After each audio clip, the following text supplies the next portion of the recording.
Hello guys, আপনাদের সবাইকে স্বাগতম আমার নতুন একটি ভিডিওতে। আজকে আমি বানাবো চীনা বাদামের সালাদ।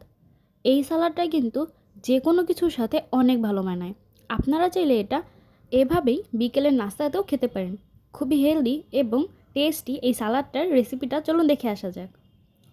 এখানে সালাদ বানানোর জন্য আমি নিয়ে নিয়েছি 1 কাপ টমেটো কুচি, হাফ কাপ শসা, 2টা লেবু, ধনেপাতা কুচি করে নিয়েছি, আর এখানে পেঁয়াজ কুচি নিয়েছি, মরিচ স্বাদ মতো। আমি এখানে বাদাম নিয়েছি 1 কাপ।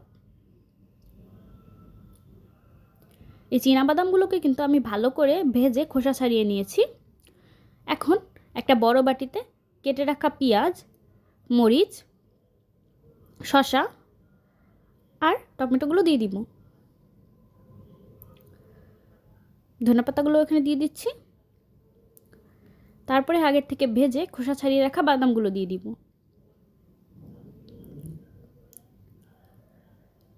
বাদামগুলো দেওয়া হয়ে গেলে এখানে স্বাদ মতো লবণ দিয়ে দিচ্ছি চাট মশলা সামান্য পরিমাণে।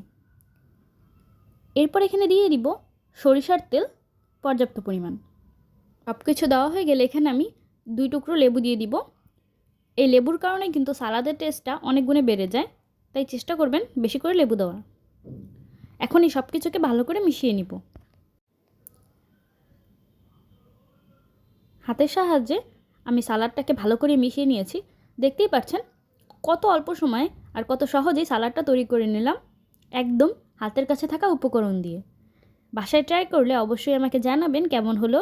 ভিডিওটি ভালো লাগলে লাইক করে দিবেন আর সাবস্ক্রাইব করে পাশেই থাকবেন। আল্লাহ হাফেজ।